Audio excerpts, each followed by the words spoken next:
இயேசுவின் ரத்தம் ஜெயம். Praise the lord my dear brothers and sisters. இந்த நாள்லையும் ஆவியானவர் உணர்த்தின காரியம், தாழ்வில் நினைப்பவர் யார்? ஆவியானவர் உணர்த்தின வசனம் சங்கீதங்களின் புஸ்தகம் அதிகாரம் 136 வசனம் 23. நம்முடைய தாழ்வில் நம்மை நினைத்தவரை துதியுங்கள், அவர் கிருபை என்றும் உள்ளது. Who remembered us in our low estate, for his mercy endureth forever.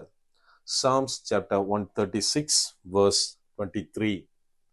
எனக்கு அன்பானவர்களே, இந்த இடத்துல சங்கீதக்காரன் என்ன எழுதுகிறார் அப்படின்னா, நம்முடைய தாழ்வில் நம்மை தேவன் நினைத்தாரே, அந்த நல்ல தேவனை துதியுங்கள், அவர் நம்மேல் வைத்திருக்கிற கிருபை என்றென்றைக்கும் உள்ளது அப்படின்னு இந்த இடத்துல எழுதுகிறார். நாம இன்னைக்கு நம்ம ஒருவேளை தாழ்ந்து போனால், சில கடினமான சூழ்நிலைகள் இருந்தால், நம்மளை யாரு தேற்றுவார், யார் நினைப்பார் அப்படின்னு நம்ம நினைச்சிட்டு இருக்கோம். இங்க சங்கீதக்காரன் தாவீது இந்த பாடலை பாடுகிறார், இந்த சங்கீதத்தை எழுதுகிறார். அவர் தன்னுடைய வாழ்க்கைக்கு ஒரு ஆப்டான ஒரு காரியத்தை இந்த இடத்துல சொல்றாரு. அதாவது தாவீதுடைய வாழ்க்கையை பார்த்தா அங்க என்ன நடக்குது அப்படின்னா, சாமுவேல் தீர்க்கதரிசிட்ட தேவன் சொல்லியாச்சு, இஸ்ரவேல் ராஜா இந்த குடும்பத்திலிருந்து வருவார் அப்படின்னு, அவனை அபிஷேகம் பண்ணு அப்படின்னு தாவீதுடைய வீட்டுக்கு சாமுவேல் தீர்க்கதரிசியை தேவன் அனுப்புகிறார். இங்க தாவீதோட அப்பா கிட்ட போய் அவர் கேட்கிறாரு, உன் பிள்ளைங்களை வர சொல்லுன்னு சொன்ன உடனே வரிசையா தாவீது கூட பிறந்த எல்லாரையும் அவங்க அப்பா நிறுத்துறாரு. ஒவ்வொருத்தரையும் ஆண்டவர் ரிஜெக்ட் பண்றாரு. கடைசியா பார்த்தா யாருமே இல்ல. அந்த இடத்துல சாமுவேல் தீர்க்கதரிசி கேட்கிறாரு, உங்களுக்கு இவ்வளவு பிள்ளை தானா, இன்னும் வேற பிள்ளைங்க இல்லையான்னு கேட்டக்கு பிறகுதான் தாவீதுடைய நினைவு அவருக்கு வருகிறது. தாவீதுடைய அப்பா அவரை மிகவும் அற்பமாய், அதாவது அவன் ஞாபகம் கூட வரல, அவன் பிள்ளைங்களை கூப்பிடுன்னு சொல்லும் போச்சுல கூட தாவீது அவர் கூட்டிட்டு வரல. அந்த அளவிற்கு ஒரு தாழ்வான நிலையில் தன்னுடைய தகப்பனாலும் சகோதரர்களாலும் நடத்தப்பட்ட தாவீதைத்தான் தேவன் அடுத்த ராஜாவாக சாமுவேலின் மூலமாக அபிஷேகம் பண்ணினார். அதைத்தான் சொல்றாரு இந்த இடத்திலே, நம்முடைய தாழ்விலே, நான் இந்த மாதிரியான தாழ்வான சூழ்நிலையில், இழிவான சூழ்நிலையில் நான் வைக்கப்பட்டிருந்தேன். அப்ப என்ன நினைச்சது, ஒரே ஒருத்தர் தான், அவரை துதியுங்கள் அப்படின்னு சொல்றாரு.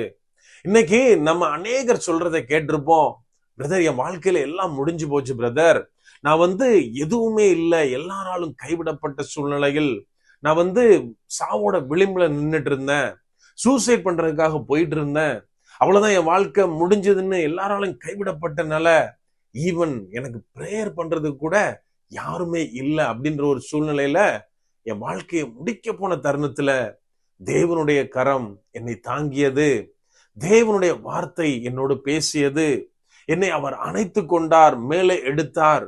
நான் அவ்வளவுதான் முடிஞ்சு போச்சுன்னு எங்க நினைச்சனோ அப்பந்தான் ஆண்டவருடைய கரம் எங்கூட பலமாய் இறங்கினதை, செயல்பட்டதை நான் உணர்ந்தேன் அப்படின்னு லட்சக்கணக்கான இல்ல கோடிக்கணக்கான சாட்சிகளை நாம் கேட்க முடியும்.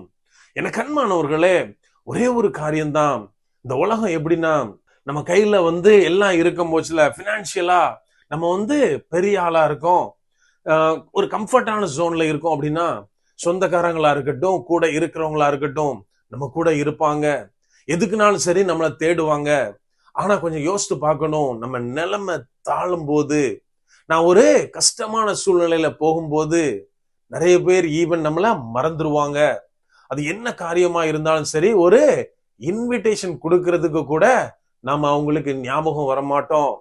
ஆனால் நம்ம இன்னைக்கு இதை கேட்டுட்டு இருக்க அநேகர் சொல்லக்கூடும், பிரதர் என் வாழ்க்கையில இது நடந்தது, ஈவன் அநேகர் இல்ல, மேக்சிமம் எல்லாராலையும் இந்த காரியத்தை சொல்ல முடியும்.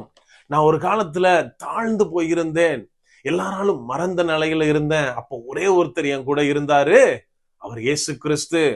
அவர் தாங்கி பிடித்ததால தான் இந்த வாழ்க்கையில நான் இன்னும் நிலைச்சிருக்கேன் அப்படின்னு நம்ம அநேகர் சொல்றதை நம்ம கேட்க முடியும். எனக்கு அன்பானவர்களே, அவர் நம்மை எப்போதும் நினைக்கிறவர். ஒருவேளை நான் கோடி ரூபாய் கையில வச்சிருந்தாலும் சரி, என்னை பிள்ளையா தான் பார்ப்பாரு. ஒண்ணுமே இல்லாம தெருக்கோடியில் நின்னாலும் சரி, என்னை பிள்ளையாக பார்க்கிற ஒரே நபர் இயேசு கிறிஸ்து மாத்திரமே. ஏன் அப்படின்னா, அவர் என்மேல் வைத்த பாசம், என்மேல் கொண்ட நேசம், என்மேல் அவர் கொண்டிருக்கிற கிருபை என்றும் உள்ளது. அதைத்தான் இந்த வசனம் நமக்கு சொல்லி தருகிறது. என்னை தாழ்வில் நினைத்தாரே, அவரை நான் துதிக்க வேண்டும். ஏன்னா அவர் கிருபை எம்மில் நித்திய நித்தியமாய் உள்ளதென்று. அப்படியே கண்களை மூடுவோமா? அன்பான ஆண்டவரே, இந்த நேரத்திலே அப்பா உம்மை நோக்கி பார்க்கிறோம். ஆவியானவர் நீர் எங்களோடு இருக்கிறீர், அதற்காய் நன்றி செலுத்துகிறோம். அப்பா, உமது கிருபைக்காய் நன்றி தகப்பனே. எங்களை தாங்கி பிடித்து வழி நடத்துகிறீரே, அந்த மேலான கிருபைக்காய் நன்றி செலுத்துகிறோம் அப்பா. அப்ப அநேக நேரத்துல தகப்பனே, நாங்கள் கைவிடப்பட்ட சூழ்நிலையில, எல்லாம் மறுக்கப்பட்ட சூழ்நிலையில நீர் எங்களோடு இருந்தீர். அந்த மேலான கிருபைக்காய் வழி நடத்துதலுக்காய் நன்றி தகப்பனே. எப்போதும் எங்களை பிள்ளைகளாக நீர் நினைத்து எங்களை காத்து அரவணைத்து வருகிறீரே, அதற்காய் நன்றி செலுத்துகிறோம் அப்பா.